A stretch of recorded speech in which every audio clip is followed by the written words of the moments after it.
Welcome, everybody, to First Principles Podcast. This is the podcast dedicated to all subjects of environment, of politics, of culture, all the fun stuff.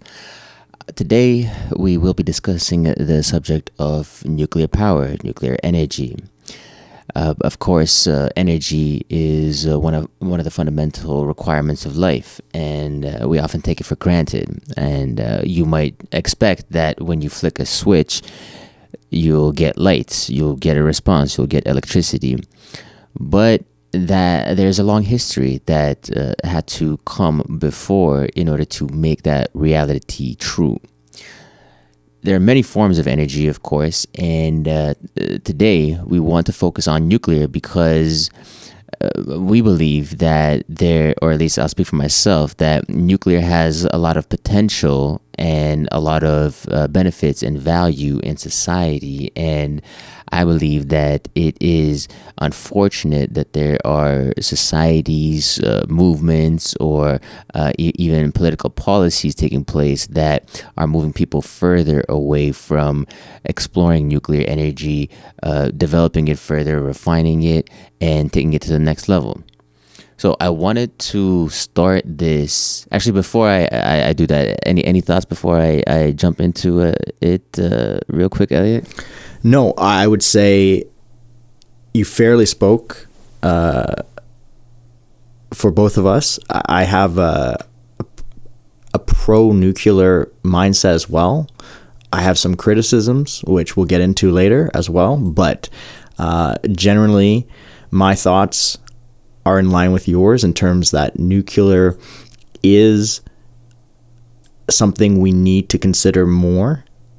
And it is a shame that it is being demonized, or like you said, there is political pushback about its its usage in some cases. But generally, I am in line with your thinking that nuclear is something we really should be considering as we move forward in terms of using it for energy purposes.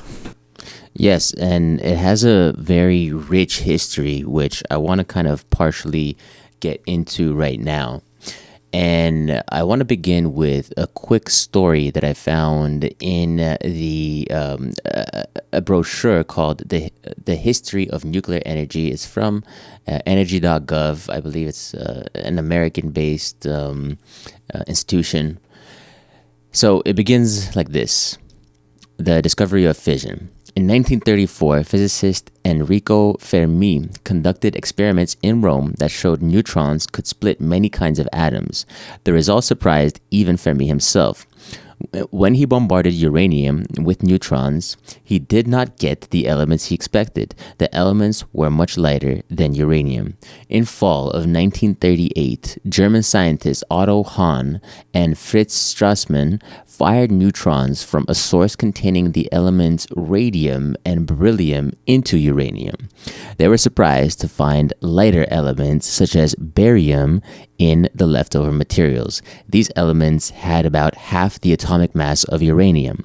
In previous experiments, the leftover materials were only slightly lighter than uranium.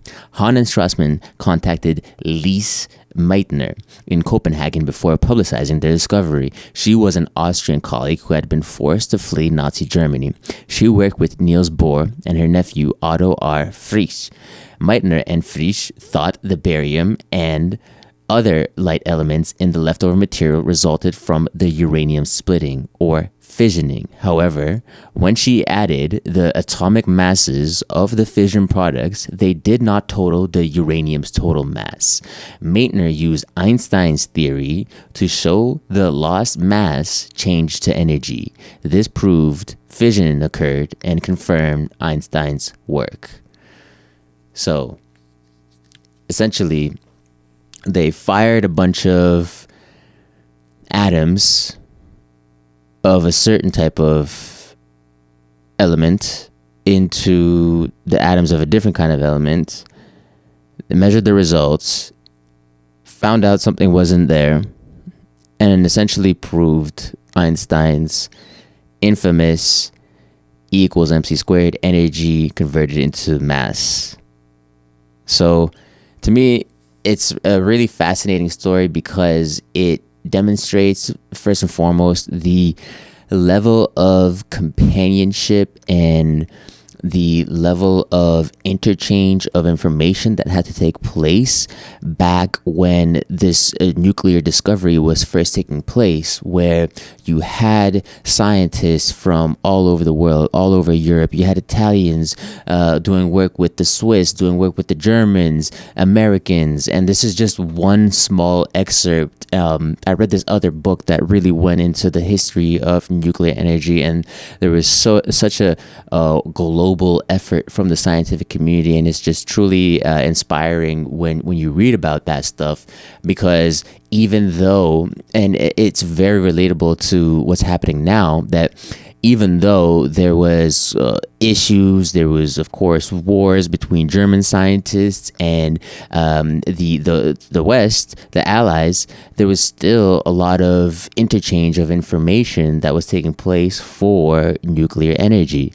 And during the war, this did kind of get hampered and it was slowed down, but there was still, the scientific community was still strong. And it's kind of like, and ties into this current situation with Russia and all that stuff that's happening, that, scientific communities and just all the things outside of politics, they're really important to ensure that that there's still connections between our people and the other people, and there's not total alienation of the other. The people aren't other, so to speak. And any thoughts on that?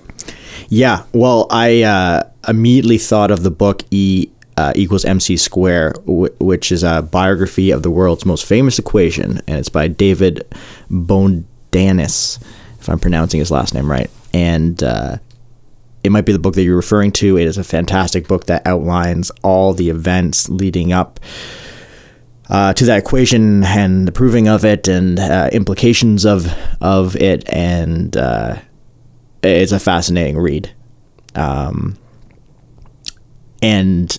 in terms of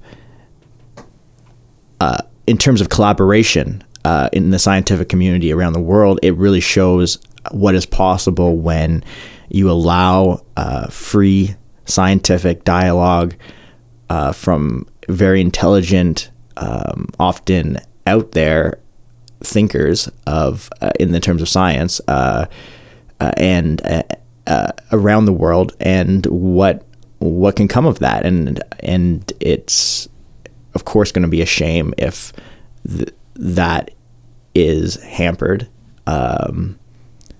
Well, that's what I think. It's a damn shame if that type of dialogue is hampered through political shenanigans. But definitely, you always want to encourage the transfer of information, transfer of knowledge, and through open discourse towards better understanding the truth, which is ultimately what this is about. The book that I was referring to, though, just touch on that, was more so for nuclear energy and nuclear power, more broad scale, and it focused on like the Manhattan Project, which is when they were creating the nuclear bomb.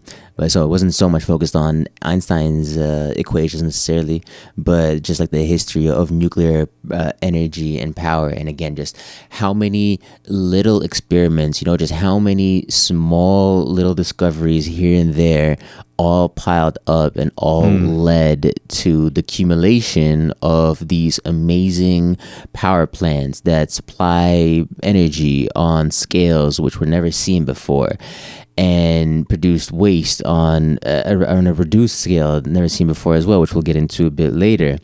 But again, just for me, that's what stood out, was just like this amazing achievement of humankind, and how it's almost like, to me, the equivalent of going to space. And to that end, I have a fear that as we have a society that is more apprehensive and more shaded when looking at nuclear energy, then and we start moving away from it, we start using other forms of energy, similarly to what's happened with the technology that we use to get to the moon, which apparently they don't have anymore. So they don't really have the know-how of how to get back to the moon because they just destroyed these files. I don't know, there's like some NASA scientists talking about it. It's pretty funny when you actually take it in.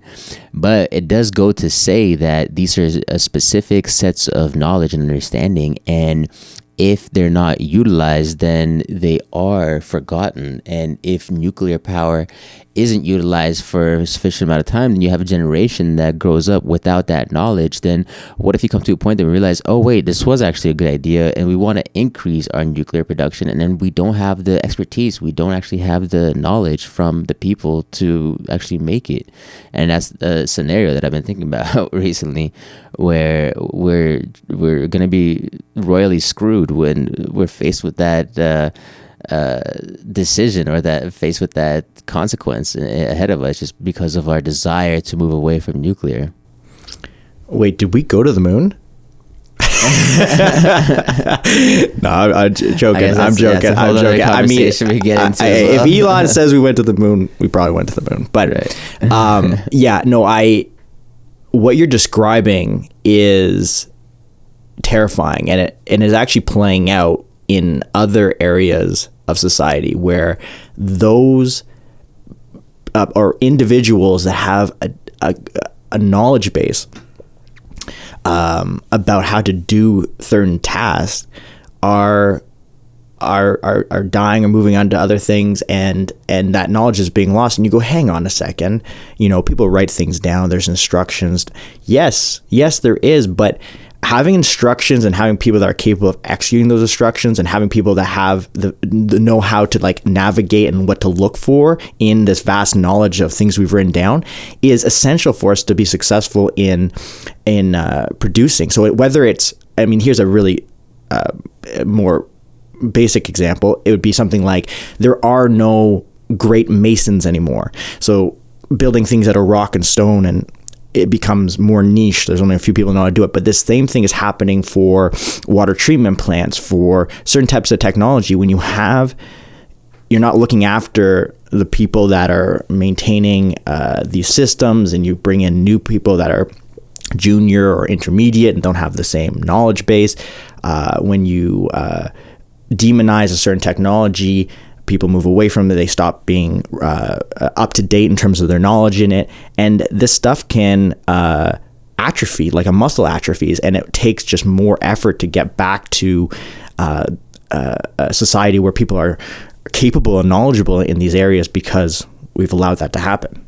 Mm-hmm. Yeah. I like that word, that it atrophies. And I think that's true. Like, that knowledge just atrophies. Like how, we still don't know how certain technologies were made, like the Great Pyramids, and, how all of the stones were brought to the location, and how they were cut to such level of accuracy and precision, and all this and that. And it's, we think that we're so great at documenting things now, but I feel like we're overestimating that side of ourselves. Right. So I wanted to talk about our perceptions of nuclear and what has shaped our perceptions of nuclear. What are these kind of unconscious biases? So thinking about what shapes nuclear, I think about disasters. I think about pop culture. When you hear the term nuclear, what is it that you think about? Some people might think about Chernobyl, Fukushima, these disasters, these great disasters. They may think about the Manhattan Project, like you said earlier. They may think about the bombs that were dropped on the Japanese cities of Hiroshima and Nagasaki. And they, right now, people might be thinking of mutually assured destruction, the whole concept of, you got nukes, I got nukes, you don't launch your nukes because I'll launch my nukes, and then we're all fucked type thing, right? That is in everybody's head. You might think about Homer Simpson, who was a safety inspector at the Springfield nuclear plant, and he was not the most capable man. And you might think about flying pieces of glowing green rods. You might think about the fish that was in the pond with the 3 eyes and mutated fish. You might think of the countless superheroes in the Marvel universe that gain their powers through exposure to radiation, through mutation. You might think about the recent TV series. HBO did a TV series on Chernobyl, which talks about those events. You are thinking about nuclear, and you probably right away relate it to disaster, to war, to unnatural mutation, to death. There's a negative sense that underlines the way you think about it. And there is often imagery that you associate with nuclear, whether it's that glowing green rod of metal or a cooling tower. And you see these images, and it elicits a response. And because of the negative connotations you see nuclear, it's usually a response of shock, of fear, of concern. And here's a perfect example of it. Think about what just happened in the Winter Olympics. That ski jump that was built in Beijing, China. Yeah. You're right. Man-made ski jump. Everybody's talking about these cooling towers. Everybody's like, oh, look at that nuclear plant. Well, the fact of the matter, that was not a nuclear plant. Those were cooling towers. Cooling towers on an old steel mill, I think. But right away, and they were not active. There was no nuclear, threat here, but it was you listen to the shocking response across social media about this. Articles are written about this, and people are like, is it safe? Like, what's going on here? And it just goes to show how programmed in some ways we are to some of the negative sides of nuclear. And this perception, parts of it are justified and parts of it are not. But overwhelmingly, I think people unconsciously have these biases against nuclear because they don't understand fully how they've come to obtain their thinking on it. And I want to just highlight, you've likely come to think about nuclear through its disasters, through its use in war, and through pop culture, which hasn't always been accurate in its depictions of what nuclear is. Right, so you're saying the messaging has been poor.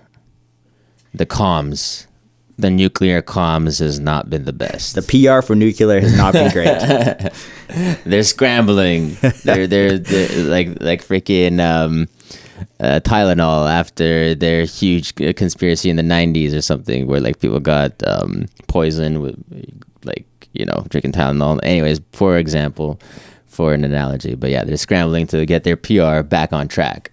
Yeah. True. Okay. Totally. And it's often hard to get rid of these ideas, these negative ideas, because we're surrounded by them. And I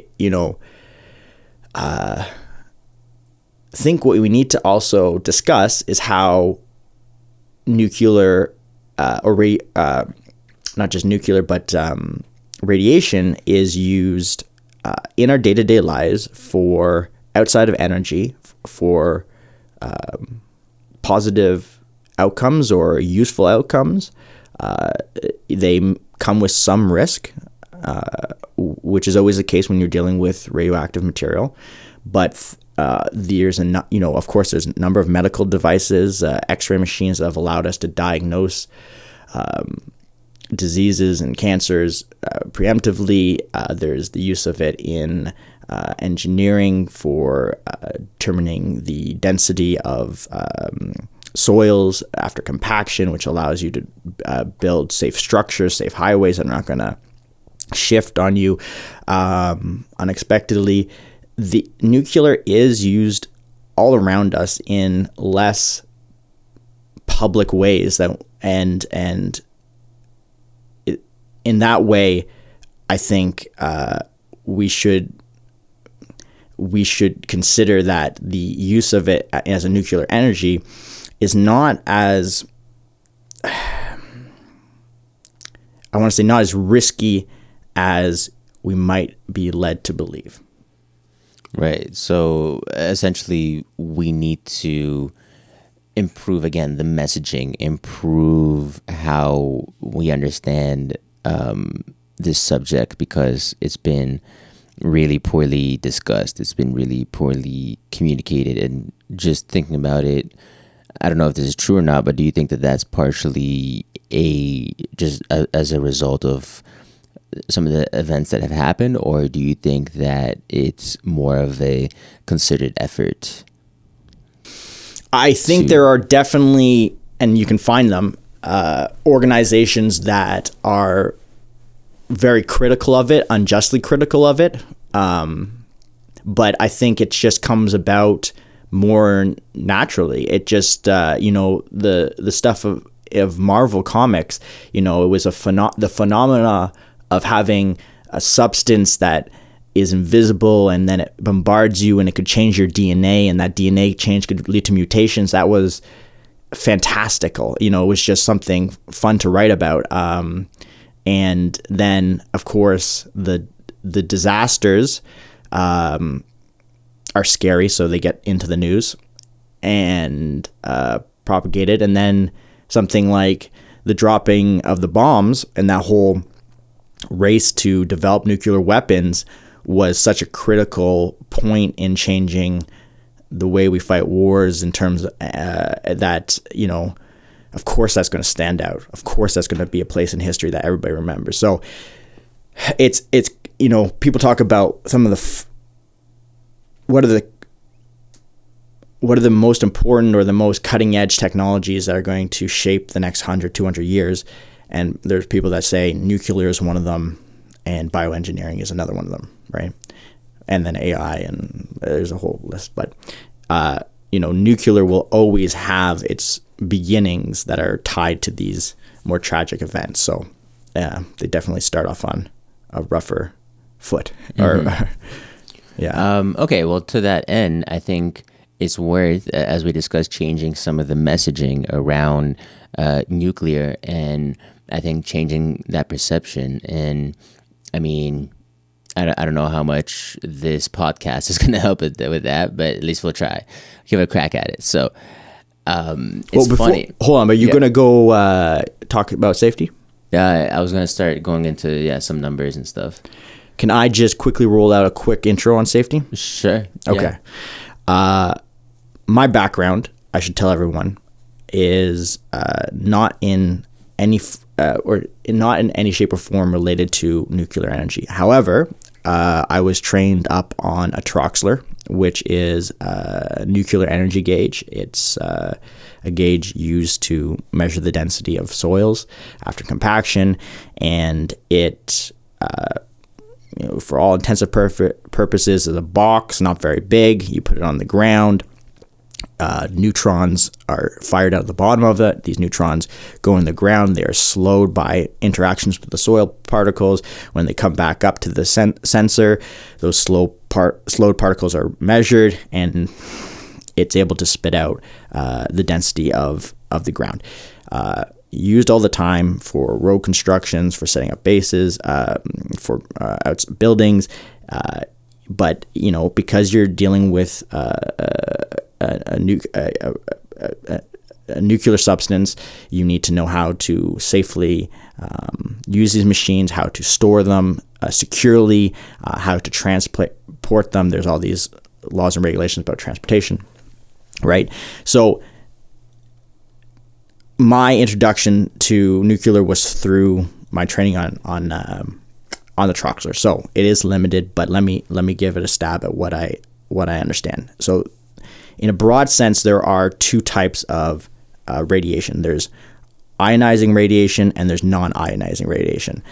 And ionizing radiation is when you have the ability through the radiation to knock an electron out from an atom. So, for example, if you had a gamma ray coming in, it can knock out out of orbit an electron on tissue, on a substance, and this can have a cascade of effect. And then there are non-ionizing radiation, and when you think of radiation as such as microwaves to heat your food, this starts to vibrate the water molecules very quickly, but doesn't knock electrons out of their orbit, and you have ultraviolet light. These are forms of non-ionizing radiation.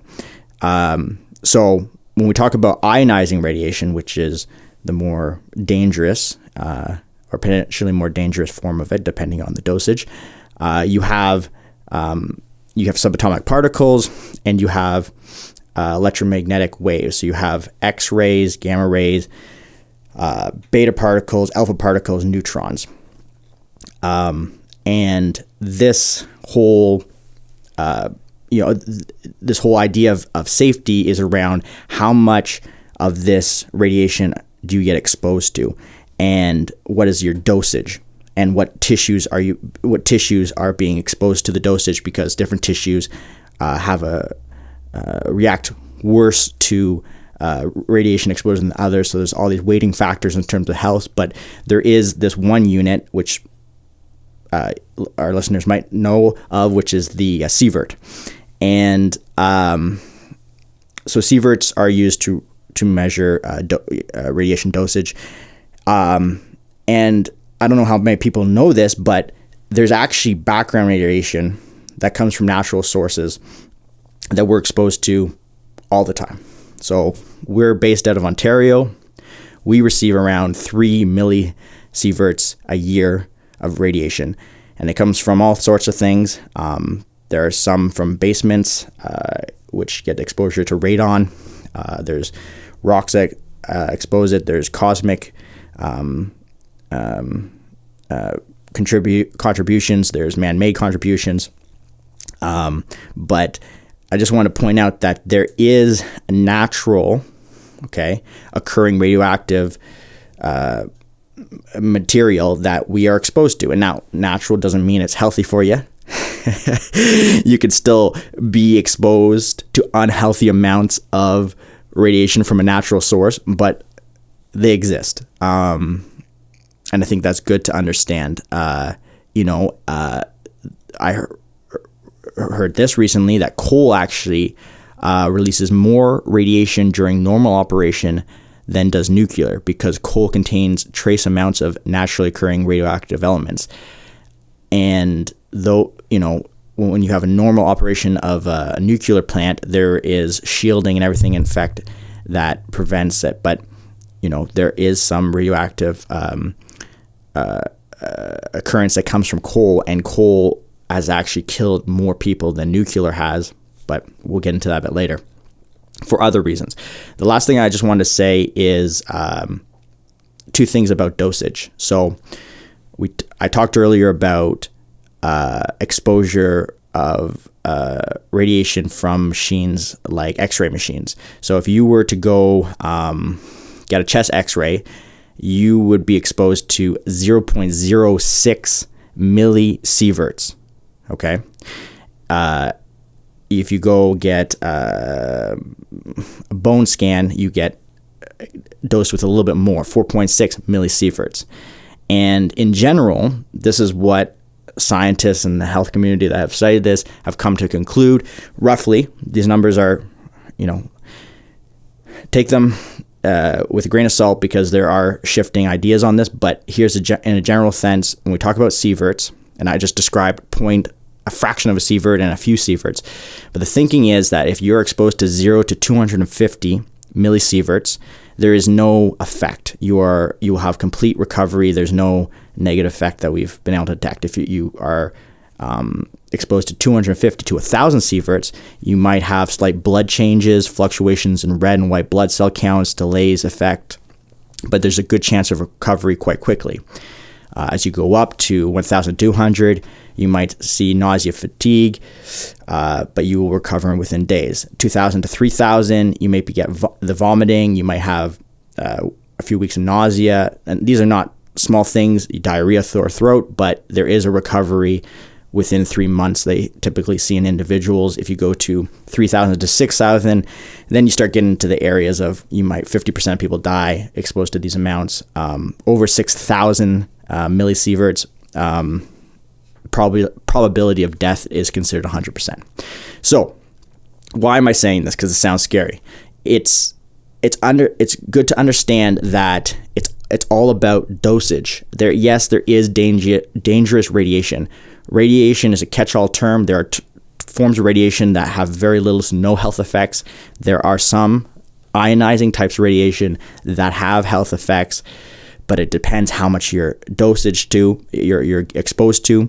And today there are a lot of reactors that are being built safely that know how to contain radioactive material. And think about this. There are subs that use reactors. So not only are these people that run these subs under hundreds of feet of water in a metal tank with a completely artificial atmosphere and air, but they're being powered by nuclear energy, and there are operators that are quite okay with doing this because they understand what the risk is. When these machines work properly, it's very low. Right. And in terms of some of the numbers, I think that's really interesting for me, where you look at how does nuclear stack up with other forms of energy. So when it comes to like fossil fuels, or even when it comes to more renewable types of energies, what is the something like what is the death rate, or what is the greenhouse gas emissions produced? And I think it's funny because we have like this shift away from nuclear because, as you discussed, we have this perception that it's something scary, something to be feared. We have this conditioning that it's something that maybe poses a lot of risk to us. But when you actually look at the numbers, nuclear energy, there's some data from Our World in Data, and essentially it goes over the safest sources of energy, and nuclear power is at about 0.02 deaths. And this is measured as deaths per terawatt hour of energy production. So that's the baseline that they used. And nuclear energy, the 0.02 is for hydropower. Nuclear energy is 0.07, wind is 0.04, solar is 0.02. So they're all more, nuclear is a bit more, but they're all more or less like in the same ballpark. But then when you get into other stuff like biomass, you have like 4.6. You have natural gas, 2.8. So natural gas is actually less than biomass.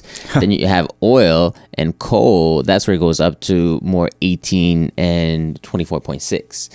So that's where you really go up. But again, going back to this idea of safety and deaths, we associate the use of nuclear with more deaths, and I don't know, just this perception of higher mortality. But yet the numbers point to a different reality. And then similarly, when it comes to this whole notion of carbon dioxide and greenhouse gas emissions, you also see how nuclear energy, it actually releases 3 tons, and this is again per gigawatt hour of electricity produced. So you're generating 3 tons versus wind, which is 4, solar 5. So it's actually less. Nuclear would be less, and that's something that nobody's really talking about in terms of the clean energy, in terms of the clean or from the reduction of carbon dioxide side of things. And it's really strange to me. It's really, I don't know. That's where I go back to my previous question of, is there a concerted effort to demonize nuclear? Because when you look at the numbers, it seems like there should be some sort of push for it. It seems like it's again, I go back to the idea that it's like this huge achievement of humankind, and like we shouldn't be running away from it, but we should be running towards it and developing it and making it fit and ready for the 21st century. And yet it seems like we're not doing that. Now, just a question there. So it was 3 tons per unit of energy or something like that, right? For nuclear. Yeah, so the unit is measured in emissions of CO2 equivalents per gigawatt hour of electricity over the life cycle of the power plants. Right. Yeah, and this is something I like that metric because for all renewables, whether it's nuclear, wind, solar, there is also a misconception that these things are completely CO2 free in terms of what they produce. This is not true. They are much lower. And again, we have criticisms about the CO2 metric as the end all be all, of course. If you've listened to any of our episodes, you would know this. But it's not, none of these things are going to be CO2 free completely. But they are orders of magnitude less in some cases than alternative forms of energy production out there. Right. So, and when you look at those other forms of energy, you have things such as fossil fuels, which apparently some study in 2018, it came to this number of 8.7 million deaths globally due to fossil fuels. An average of more than 30% of deaths in adults aged 14 and over in Eastern Asia are attributed to pollution from fossil fuels. So Eastern Asia seems to really be struggling the most with this. And you have that, then Europe, Canada follows, USA is less than that, actually. And I think it's really interesting. And there's this article that says that countries with the most prodigious consumption of fossil fuels to power factories, homes, and vehicles are suffering the highest death tolls, with the study finding more than 1 in 10 deaths in both US and Europe were caused by the resulting pollution, along with nearly a third of deaths in Eastern Asia, which includes China. Death rates in South America and Africa were significantly lower. And a lot of this is due to PM particulate matter 2.5, right? So this is something that's really fine, gets into your lungs, and once it's there, it's kind of almost permanent. It's really hard to get out. So there's been a lot of linkages to the air pollution and what that means in terms of people's health, which I think is really important to discuss. And also the fact that we do have technologies to address these concerns. For example, particulate matters and various exhaust that comes from these combustion processes. We have catalytic converters at the exhaust to capture the fumes and essentially filter out some of the bad exhaust. So what I didn't like about this study was that it didn't really break down were the deaths more attributed to the power in terms of the power generation, or was it more so for the cars and the transportation side of things? So not really clear on that side, which I think is important, because when again, I go back to the idea of like centralized pollution versus decentralized pollution. Right. And if you have it decentralized via really dirty cars, then that becomes probably the main source of your problem, because you have people directly breathing in that air, breathing in that low quality air.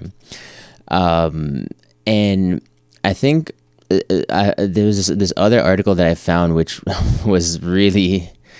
I think I want to just put this whole conversation into an interesting perspective, because when we're talking about deaths per power plant, per energy source, we can really zero in on these things that if you take a different perspective, if you took a different approach, you might actually think that it doesn't make sense, and like the whole conversation is useless. And let me explain this with this interesting observation, right? So essentially this article stated that ultimately the data reinforced much of what researchers already suspected, particularly on a global scale. It did offer, however, quantitative information in different parts of the world, teasing out which sources are to blame for severe pollutions in different areas.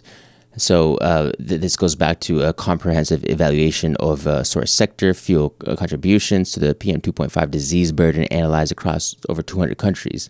So if it found that, for instance, that cook stoves and home heating are still responsible for the release of particulate matter in many regions throughout Asia, and energy generation remains a large polluter in the global scale.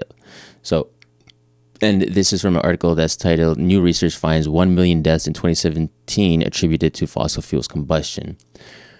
So, okay, we have 1 million deaths due to fossil fuel combustion. The point that I want to make, though, is that this fossil fuel combustion is taking place in order to cook food so you can eat and live. Or this fossil fuel consumption is being done so you can heat your home and live. Right. So Yes.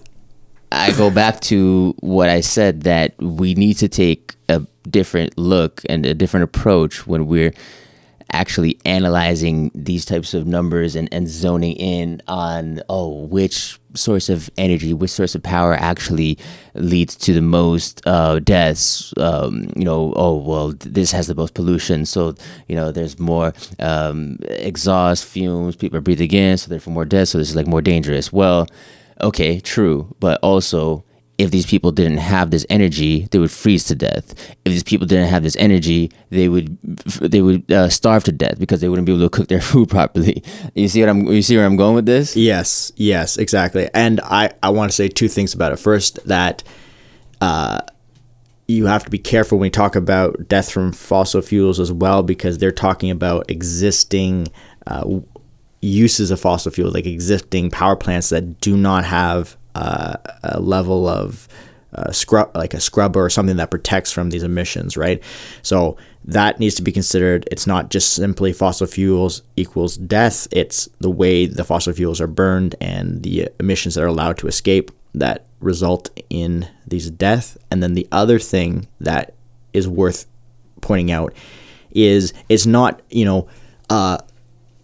need energy, like you said, to exist, to survive, whether it's heating your home, cooking food, what have you. It's not just a simple thing to say, put in a nuclear plant. As we discussed at the beginning, it takes a very specific type of knowledge to do that successfully and run that safely, not even taking into consideration expense, economics of it. So I don't think we really need to say this to our listeners at this point, but it's not as simple as saying out with the dirty fossil fuel and replace it immediately with some nuclear. That's not possible, and not possible in a sense, in the most simplest form.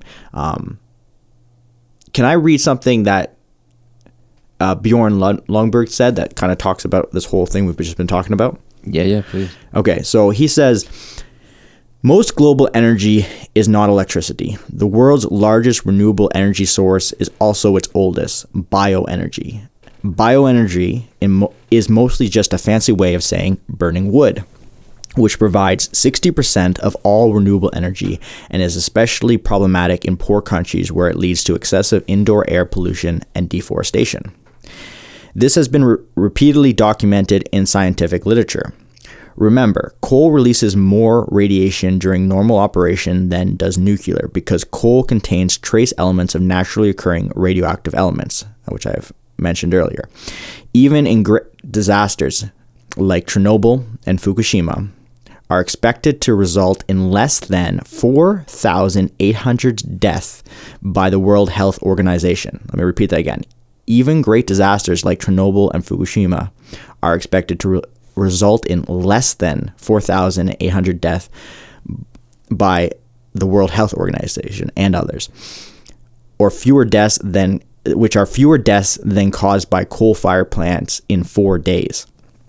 Okay, so I really sometimes have a problem with, I shouldn't say I have a problem, but I know that deaths are a metric for comparing things that are hard to think about, because whether you're like, oh, less have died, but there's still people dying, right, of these things. But this is a metric that it's being used to compare by, and it is in a sense a very clear cut metric in terms of really saying, are we, what are we doing here in terms of preserving life, human life. So, but Bjorn goes on to say that the problem he sees with, even though he's pro-nuclear and he uses pro-hydrogen as well, is that these technologies are still too expensive. So he sees the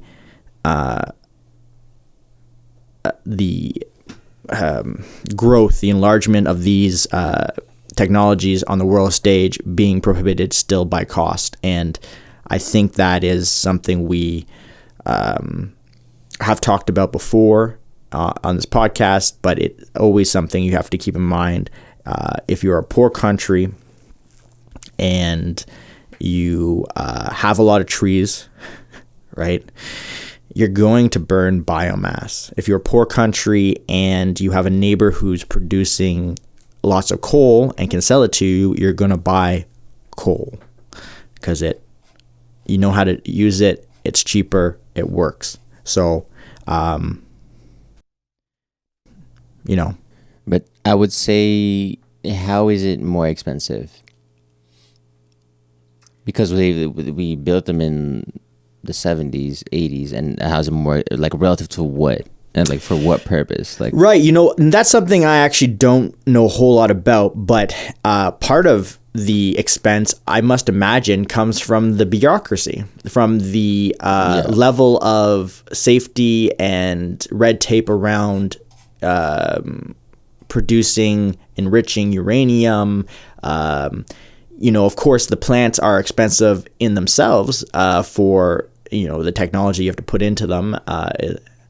But I think there's certainly a lot of expense that comes from the safety side, and that can be excessive or bloated, at least due to regulations and such in certain countries that may be more than what you need to produce a safe product. But I'm only speculating here. Yeah, it seems like it's something that I hear thrown out a lot, and obviously they do have a cost associated to them, but it's like, so does everything. It's like, how much money would you need to spend for like an equivalent amount of power from an alternative energy source? Like, that would be an interesting study. So if you wanted to get like a gigawatt of, or like a however gigawatt, like nuclear power plant, like a 20 gigawatt nuclear power plant or whatever, if you were to get the equivalent via solar or whatever, like what would that look like in essence? What would it look like now, and what would it look like in 10 years, right? With the changing in fuel costs, and that's exactly right. It's the cost is, an obstacle until it's not. Yeah. But you have no choice. Yeah. Yeah, and I think that's like the death thing is so interesting because we're so concerned about safety and preserving lives, and obviously after the Fukushima thing, there was like a big push in Europe, in Germany, to get rid of the nuclear power plants, which I actually found this article that kind of discussed this thing. And it said that the switch from nuclear power to fossil fuel fire production resulted in substantial increases in global and local air pollution emissions. A key reason for the increased air pollution was that the lost nuclear production was replaced by electricity production from coal and gas fired sources in Germany, as well as electricity imported imports from surrounding countries, Russia. The study concluded that the phase out resulted in more than 1,100 additional deaths per year due to excess mortality from the consequences of increased air pollution. Since 2011, that totals more than 10,000 deaths, far more than all deaths attributed to nuclear power in history. Bonkers. When I think this is the perfect example of when the cure is worse than the disease, right? Yeah. Because, okay, we had this tragic event, of course, with the Fukushima reactors, with the spillage and all the chaos and all the carnage that was caused due to that. And then, okay, let's look at our options. Well, nuclear is bad. Let's get rid of it. Cool.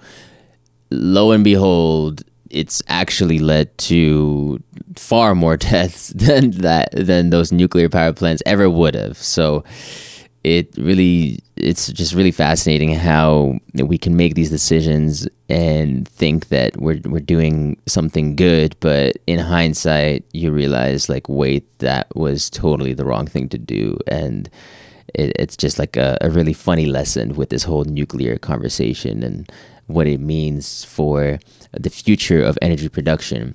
And I think another thing that I found funny doing this research was that essentially when you're looking at air pollution and fossil fuels, right? Essentially, there's many studies that look at the kind of, as I mentioned, the mortality and its distribution throughout different parts of the world. And one thing that I found that was interesting was that the mortality from air pollution was dominated in East Asia, right? So 35%, and then 32% in South Asia. So followed by Africa, 11%. Europe was 9%, right? So we're looking at. So this is what, again, meta-analysis. Where do we get in the media? Here's a question for you. In the media, where do we see the most praise for their greenification of their electrical grid? I'll put it that way. Well, we've heard about Germany. We've heard about kind of Scandinavian countries. China. The answer I was looking for is China. Oh, okay. Wait. I guess that disproves my theory. Anyways, wait. Your premise though was, where did they get the most praise? Yes. For the greenification. Yes. Yes. Okay. The thing about China's praise, and it does get praise, is it also gets met with criticism, and I have to say I definitely read both the critics and the praisers of it more often. So I do not, because don't to see both sides of it. So it doesn't pop to mind, but it is definitely being praised like at times. In mainstream media sources, when was I can't think of the last time that I heard of China being criticized for their energy production. Oh, I've heard, I've heard CNN criticize them about coal, and even in that article I read about from CTV, which is a Canadian news broadcaster, they actually pulled from CNN, and at their end they were critical of, they talked about, it's not, those cooling towers behind the ski hill aren't nuclear, they're to do with the steel mill, but that steel mill wasn't actually shut down. It was just moved to another part of China, and then they went on yada yada about the bad air quality, and there was some criticism in there. So it's out there. I have to say it is out there. Yeah. Okay, but it sounds like there was more defensive. They're trying to cover up for them when it comes to that specific incident at the Olympics. Maybe. But irrespective of the criticism, I go back to the praise, where it gets the most praise. And that praise is undoubtedly with China, right? And what I would say is that we don't hear nearly as much as certain facts, such as mortality from air pollution is dominated in East Asia, in South Asia. And when it comes to these global efforts that are put forward in order to do something about climate change, in order to improve the living quality of the planet, go towards sustainable growth, whatever the hell that means, right? Yeah. Most of the emphasis is put on the West to make the change, right? But when you look at data such as this, where you have deaths attributed in East Asia, 35%, South Asia, 32%, Africa, 11%, Europe, 9%. So to me, that sounds like Europe is doing okay relative to everybody else. Yeah. Europe, Yeah. never mind the US. US is even less than Europe. Well, So and this is in a sense, the big dirty secret. So let me lay out my thoughts on China. So they get praise.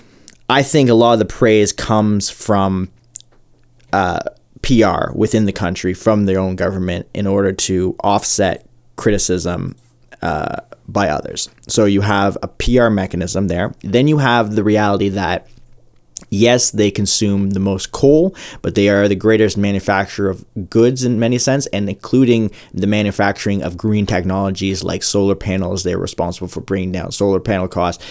So there is this kind of weird situation where you don't want to be too critical.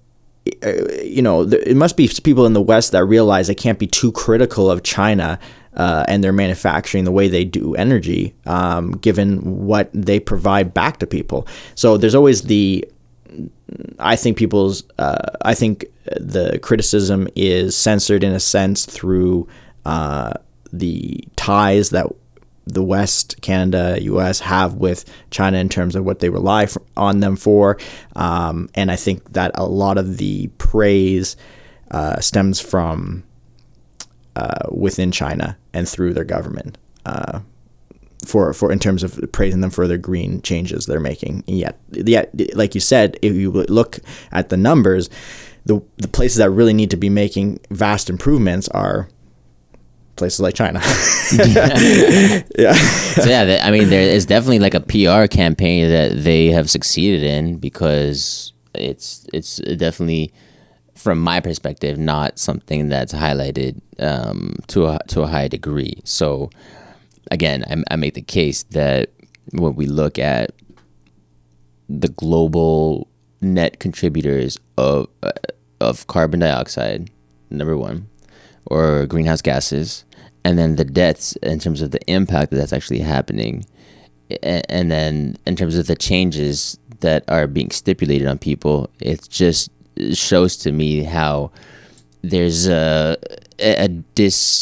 asymmetrical relationship, since you have a bulk of the issues happening in Asia, in East Asia, South Asia, and that's where you would say, okay, this is probably where you would need the most change. But meanwhile, you have other countries that are like doing okay, relatively speaking, and they're trying to like push this, okay, we need to change our energy so that, we save the planet. But meanwhile, like, what does that mean? Are we trying to save people? Because if we do, then maybe this doesn't make sense to do that here. It makes sense to do that like in this other part of the planet. And then at the same time, I go back to my other thing where, hey, it's better to give these people energy than not. And if that energy has to come from coal, if it has to come from oil, natural gas, whatever, then biofuel, then that's still better than not having energy at all. Yeah.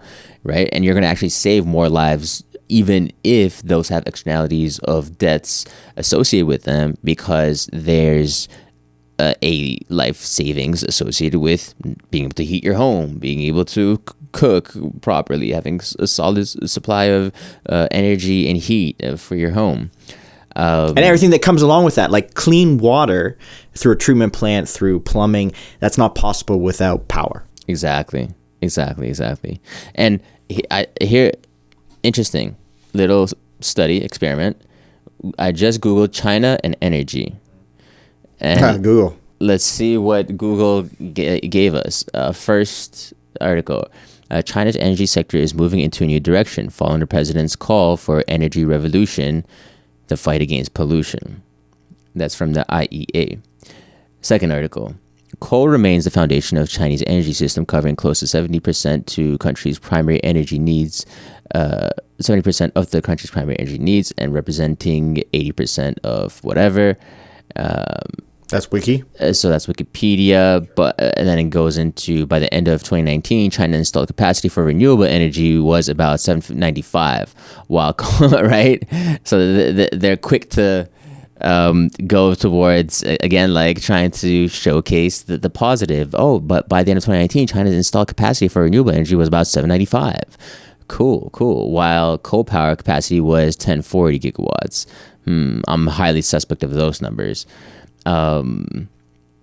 Next article, China energy country profile, our world in data, renewable electricity. Here is the sum of hydropower, wind, solar, geothermal, modern biomass, and wave and tidal power.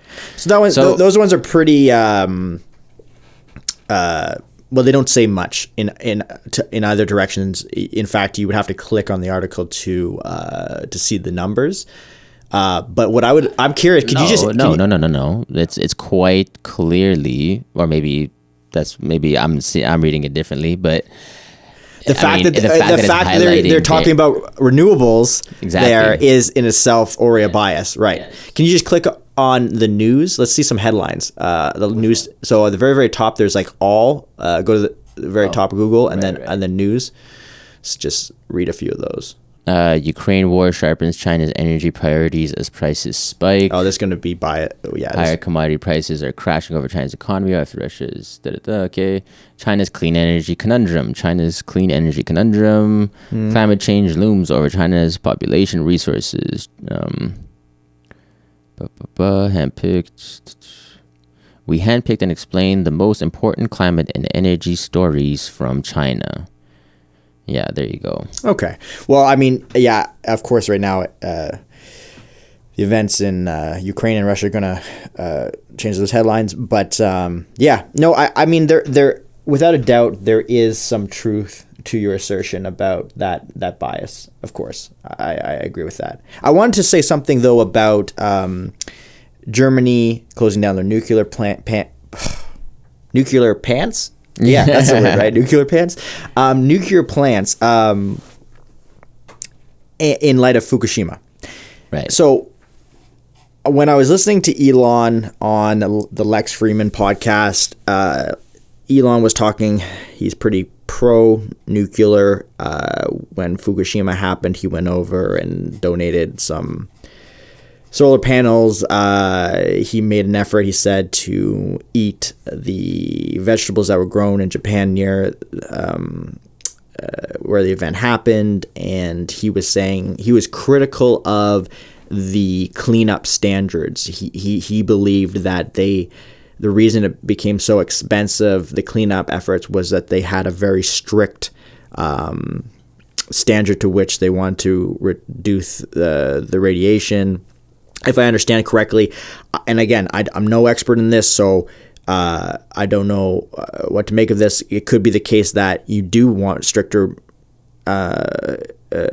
cleanup than less strict ones. But he was saying so he was saying that he was pro-nuclear, and Elon was saying nuclear plants. One of the things that you do to as we move into the future is do a risk assessment about where you position these plants. You do not want these plants in areas where there can be the case of a natural disaster, whether it be a hurricane, a tsunami, near a fault line.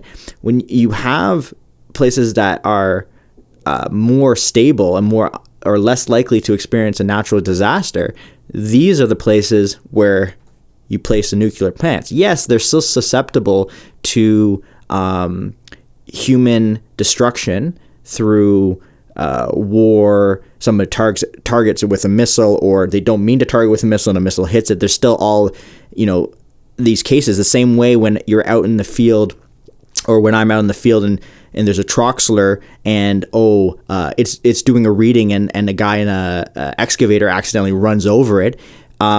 Freak accidents happen. Then what happens after that? You pre-establish what you're going to do if that happens. So for the Troxler, it's like, okay, best action, people step away a certain distance, guys come in, place a certain amount of material over the unit to reduce radiation that could be coming out of it. You get, meters in. These same type of protocols are established for nuclear plants, and the reality is, which we wanted to come to, I think, eventually in this episode, is talking about small scale nuclear.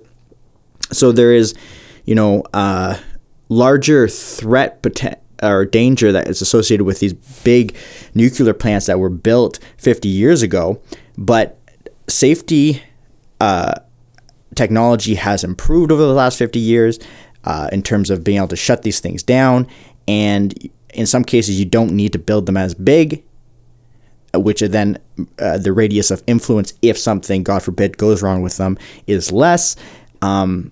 These things need to be kept in mind. And it's just like what the circumstances in Fukushima, with it being on an island close to the water, and it's so different than Germany, right?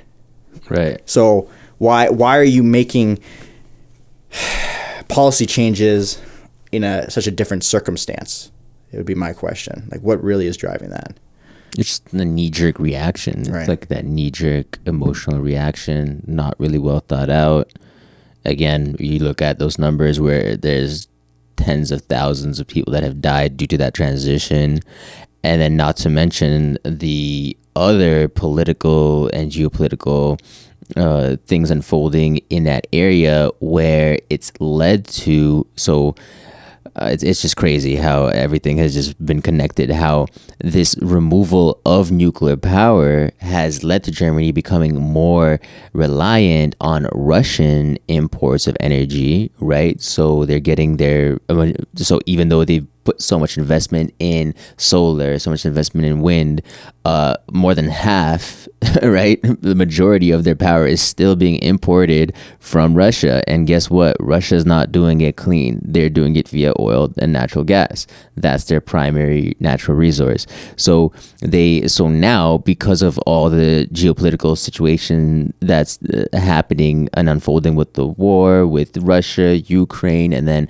Germany and Europe, and the stance that they've taken kind of against Russia, well, it's put them in a difficult situation where they're trying to put sanctions and push the Russian the Russian government from taking further actions in Ukraine. But because Putin knows that Germany and Europe is reliant on Russian oil and natural gas, that they ultimately have the upper hand. And because, again, I go back to energy, it's fundamental. It's the core baseline underlying thing that we all need in order to essentially proceed in the modern societies that we've carved for ourselves.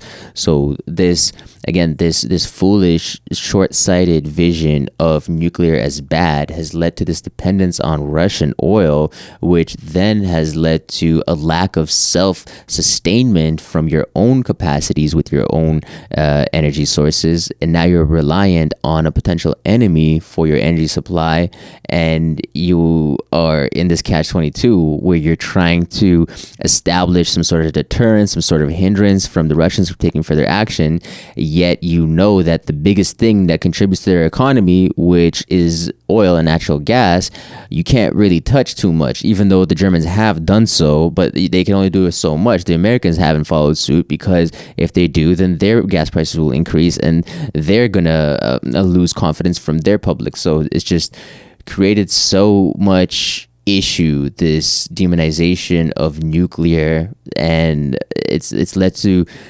almost like a reversion. I hesitate to use the word, but almost a retardation, because it's literally the meaning of the word, right? You're moving back, you're slowing down the progress, and you're essentially taking, again, I go back to the first story that we opened up this podcast with. You're taking so many years of research and development and growth and interchange, where we literally have, it's so crazy, where we're literally like playing around with atoms and like throwing atoms at each other, and all of a sudden we were realizing that mass and energy are interchangeable. It's like, whoa, it's like some crazy discoveries. It's like some of the most powerful discoveries in the history of humankind. Like I can't think of like many more important discoveries than that, and yet we want to turn our backs to this. And we want to neglect it and say, no, we're not interested in nuclear. Like, what? Like, it just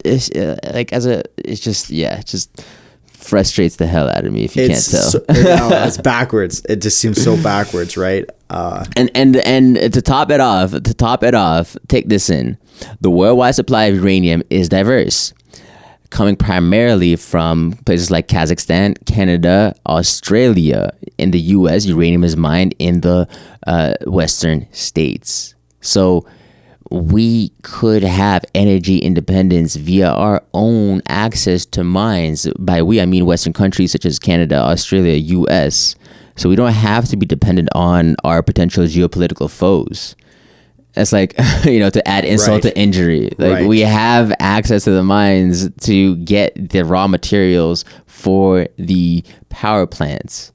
Yeah. Jeez. Right. Yeah. I mean, it's fine and dandy to rely on your neighbor when you're friends with your neighbor. Yep. When that friendship falls out, things start to become an issue. And actually, you bring up a good point there about where you can find uranium. We haven't really discussed this, but enriching uranium is fundamental to nuclear power, and you need to mine that uranium.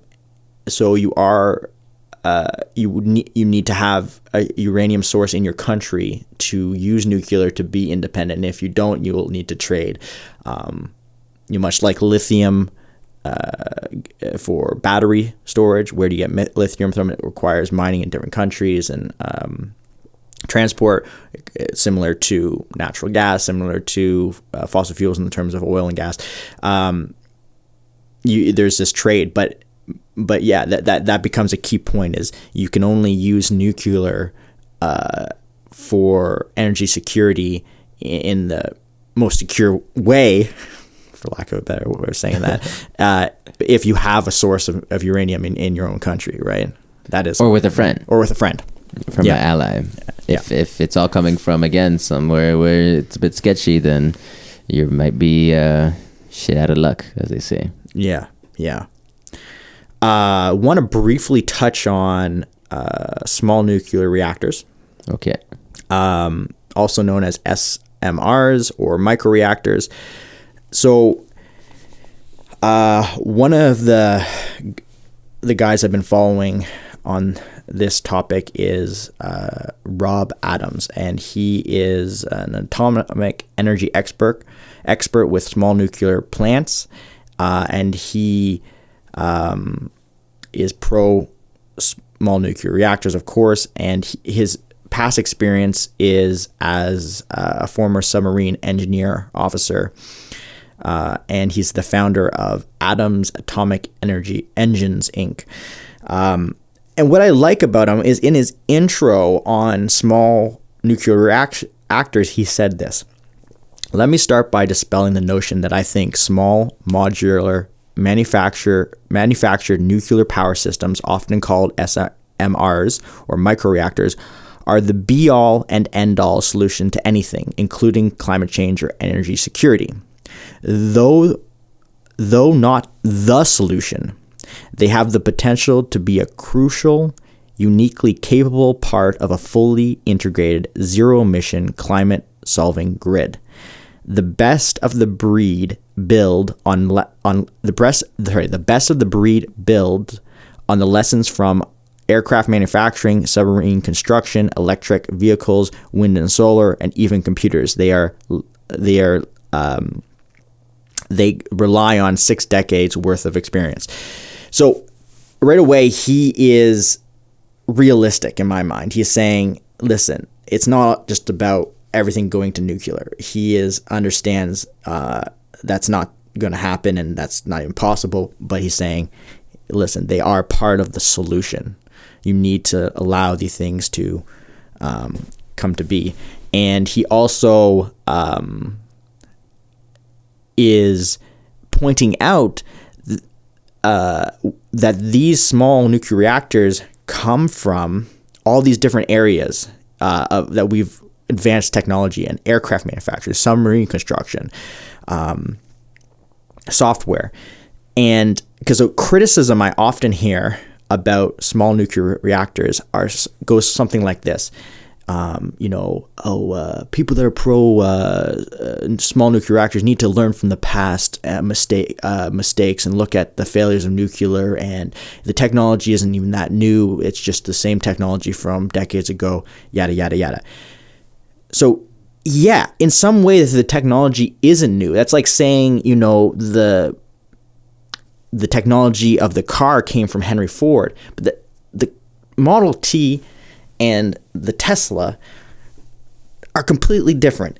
The technology advancements that have occurred may, at a fundamental level, the technology they're based on a fundamental level is the same.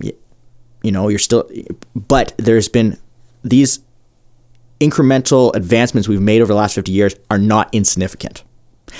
And that's what this Robert Adams points out in his writings. And I believe him.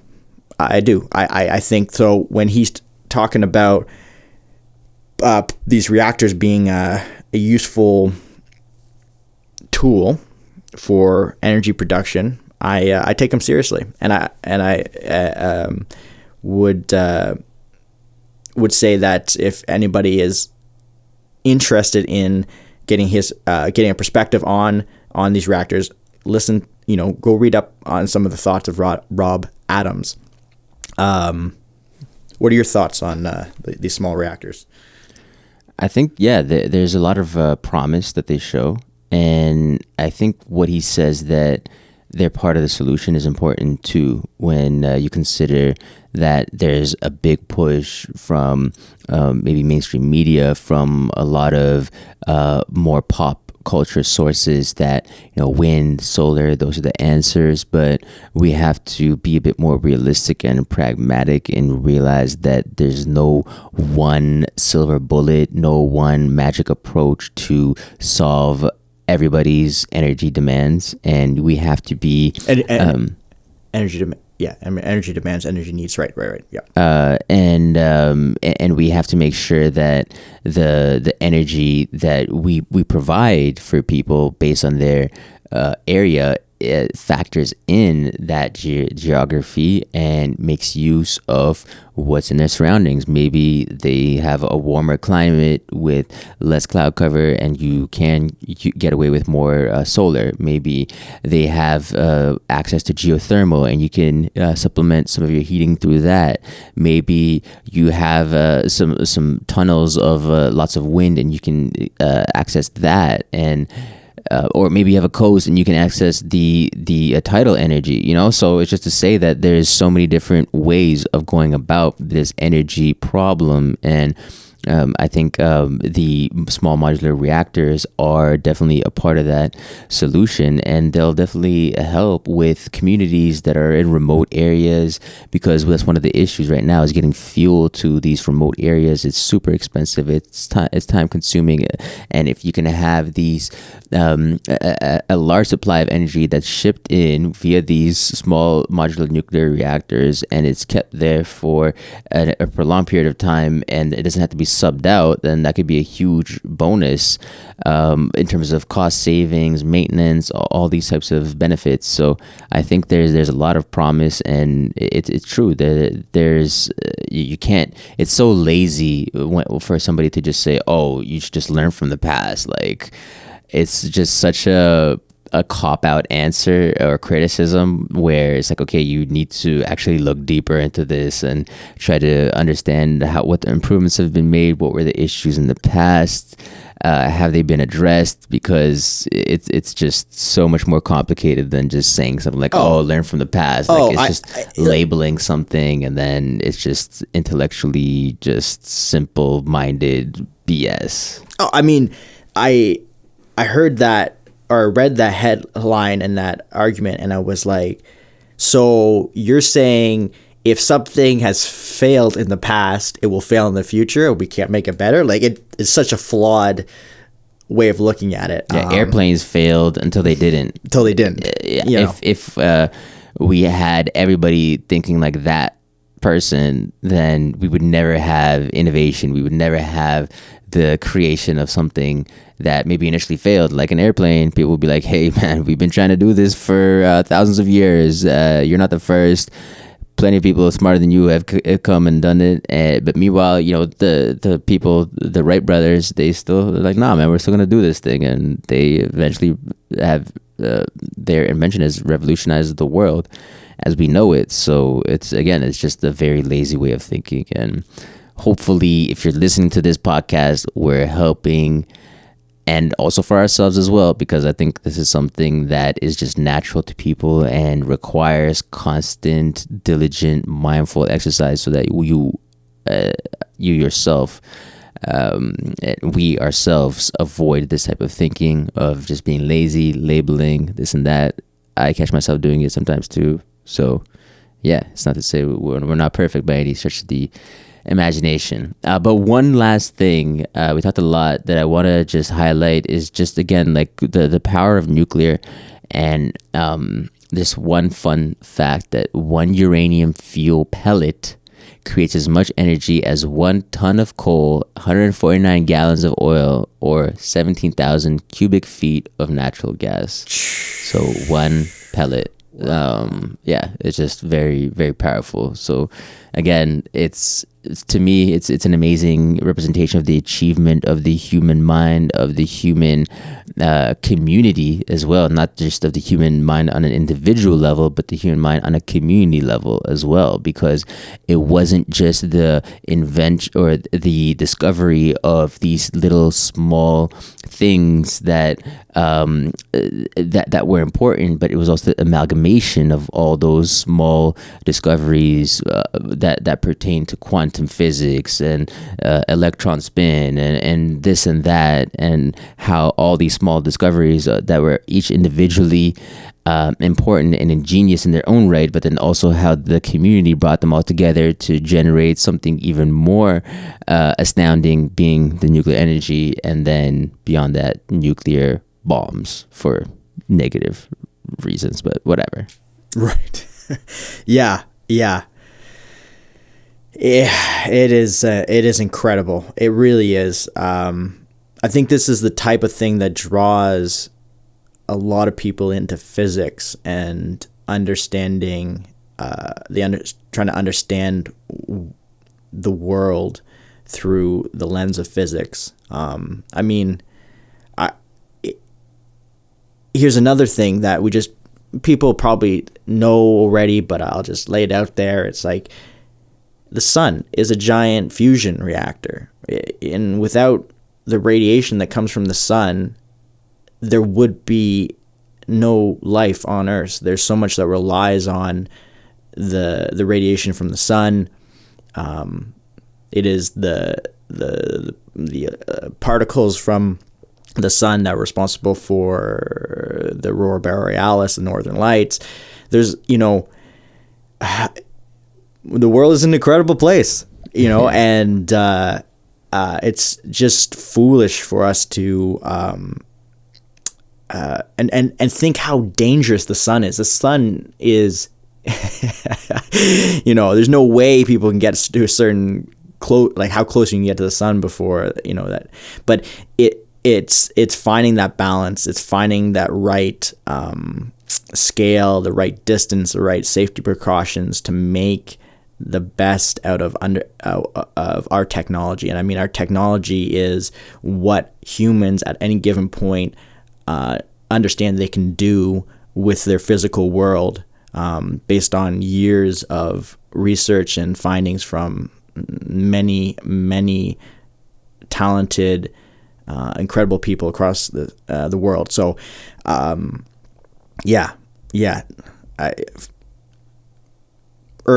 just say to anybody, it's just, if you are critical and still of the opinion that nuclear is something we need to never approach again, it's the destroyer of world in the sense that it created the nuclear bomb. It's all these negative things, and then that we should be reducing its presence on the planet, I say really, really think about that position you have, because I believe it's flawed. Yeah, and as we've outlined throughout this podcast, there's countless benefits to nuclear, just in terms of the reduced carbon output, if you care about that, safety in terms of the deaths per gigawatt hour generated, and there's just a lot of misconception associated with nuclear. Hopefully we're able to address some of those things during this podcast. Hopefully we are able to answer some questions maybe you guys had. Please find more episodes on firstprinciplespodcast.com. If you like this episode, please go to iTunes, Spotify, YouTube, wherever. Give us a like, subscribe, all that fun stuff. Give us a follow and share with your friends that might also appreciate some of this information as well. As always, this is First Principles Breakdown from the ground up. Peace. Peace out, guys.